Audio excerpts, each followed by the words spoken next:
Hi there, my name's Alasdair Kennedy and I'm the Sociable Social Worker, and I give practical advice to social workers and those wanting to foster and adopt. And today's video came from a YouTube comment by James Woolsey. Hello James. And he asked, could I do a video on what I wish I'd known at the start of my social work career, or something like that. So it made me reflect, and so I did this video quite quickly. But now I reflect on my own social work career. It was a very different time. You didn't have your first year of practice supervision, which is an amazing thing to have, and it gives you that breathing space to watch, listen and learn from others and still being autonomous. And please remember that social work is one of the best jobs, and I love social work and I bounce out of bed every day and I embrace the role. Some of the stories in this video aren't so bounce out of bed happy. It was a different time, remember, when I started in social work, and I'm still in social work, so bear with me.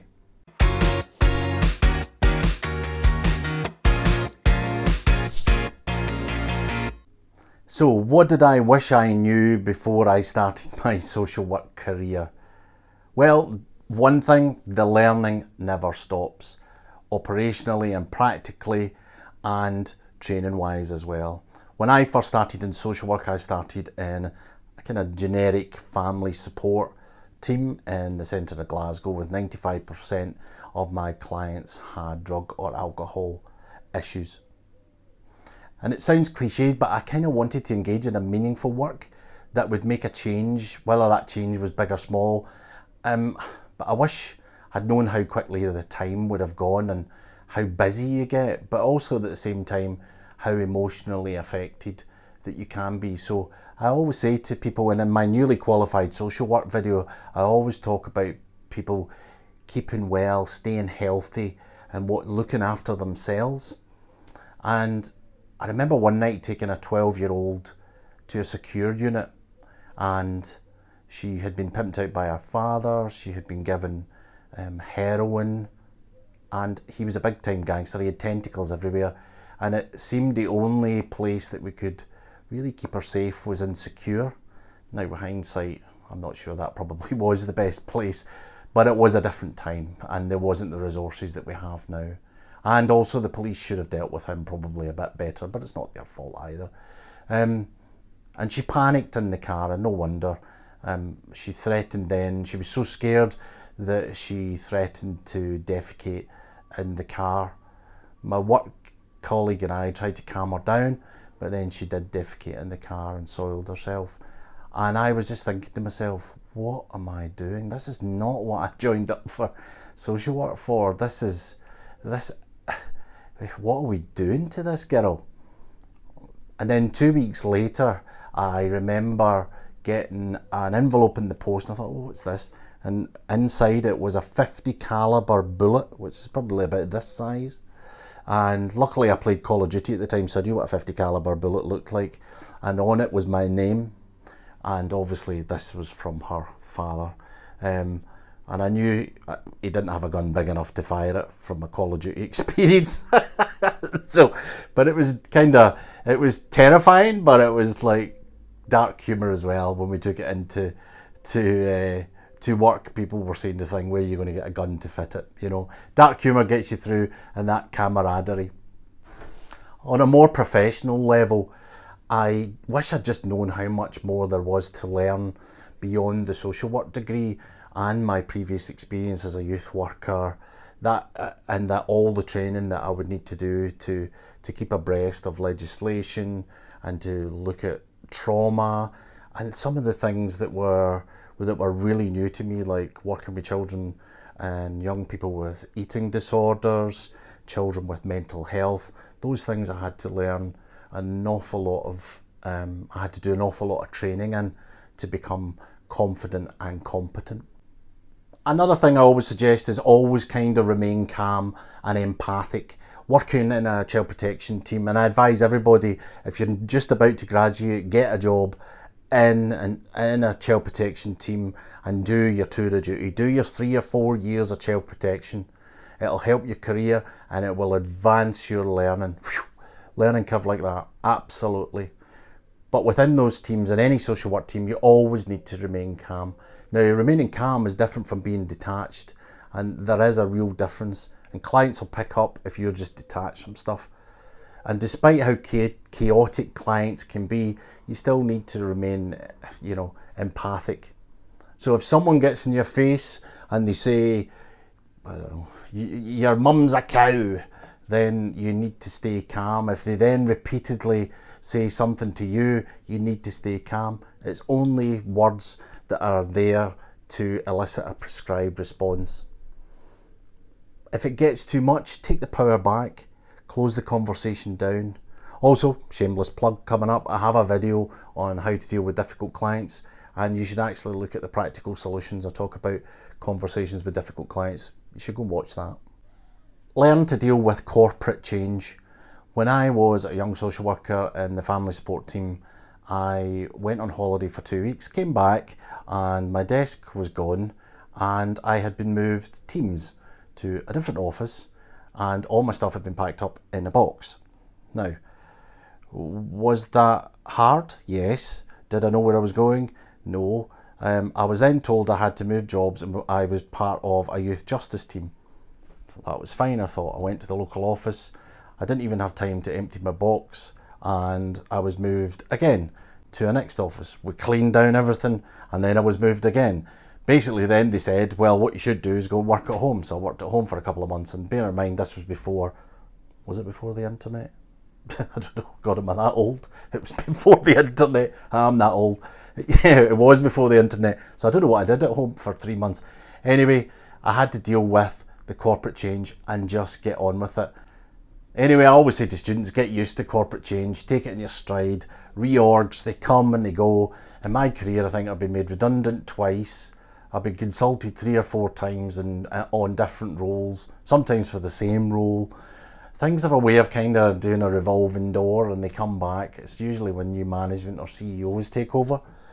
Just do your work, keep your head down, and think they need you more than you need them. Another top tip, always ask for feedback. When you're new in a job, you need to get feedback from senior social workers and sometimes other social workers as well. Your colleagues will be a lot nicer than probably your senior will be.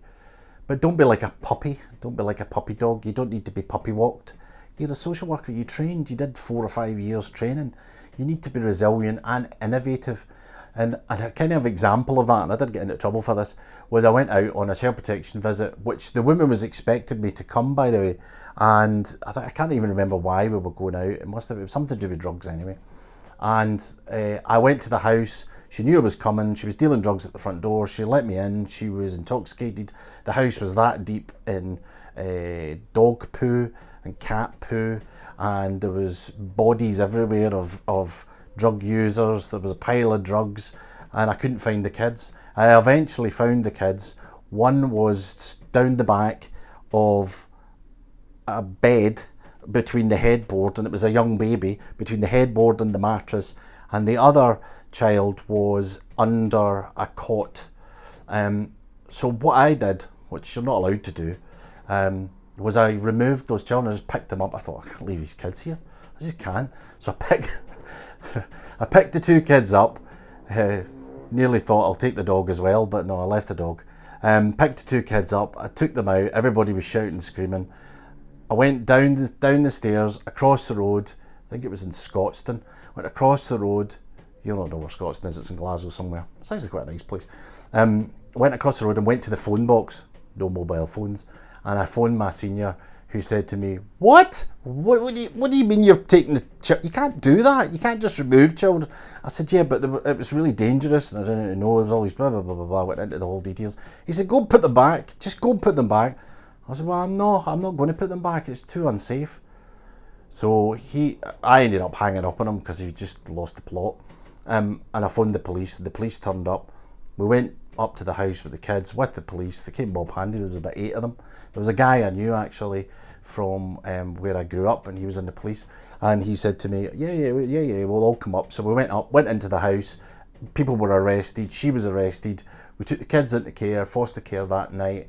I think I got back at 1 a.m. in the morning, and my wife laughs because she remembers me getting out of the police van About 1 a.m. in the morning, and the police put the sirens on, and everybody looked out their windows because we lived in a block of flats, and it was me getting out of a police van. So you can imagine how well that went down.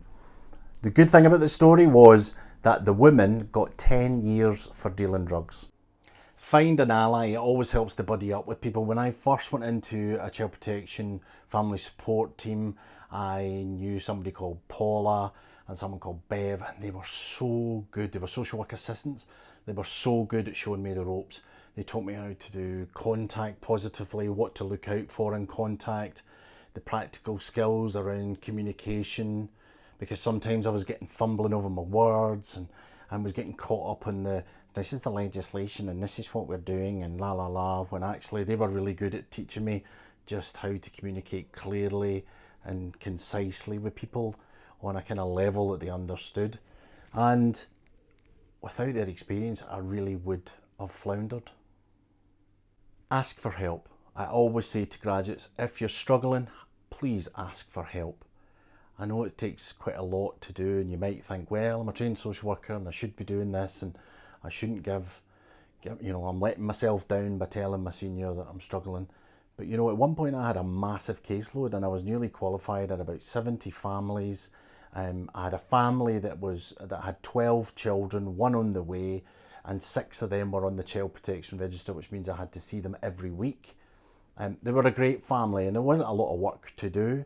I remember the school always phoning every Friday and saying, do you know that the children are looking after one another? And I'm like, yeah, because there's 12 of them and they're all in the house. And I used to go and there'd be several children running about and with no clothes on, and they couldn't afford to buy some of the children clothes, and you couldn't get bikes. And Christmases were always amazing in that house because I used to go around with Christmas presents and stuff. But and then in one year I had 4 teenagers who died in my caseload, and I was investigated by the Scottish office, and I was cleared. There was no fault found. But during that time I never asked for help, and I was really traumatized. I was really devastated by that. But I never asked for help. I just kept on going. And it was the worst time. It really was the worst time, because I cared for these kids. I really cared for these kids. One of the children in particular had his first pay packet that I had to take, and he died from sniffing glue. Another one committed suicide. One of them had a brain hemorrhage. Somebody died in a car crash. It was hard. It was really hard. And then I went to the funeral, and I came back in my suit and my black tie, and my boss said to me, to be sure, well, here's the case file now that you've got some space in your caseload. It was just like the darkest social work humour ever. I hope that's changed. I have my doubts, but I hope that's changed in some of the family support teams. So there you are. If you're starting out in your journey in social work, you can always look back on this video and say, actually, my cases and my work was never as bad as Alasdair's made out. So that might give you some hope that actually, but even though those times were bad, the camaraderie in the social work teams was amazing. It really was amazing. And the work that we did was fantastic. Some of those children that we worked with grew up to be really lovely adults, and some that I'm in contact with, they've contacted me through Facebook to say thank you, which is a really nice thing, and they've got their own families and they're doing really well for themselves. So good luck in your career, whatever part of social work you go into, and as they say in Glasgow, keep the heat and keep the high balls low.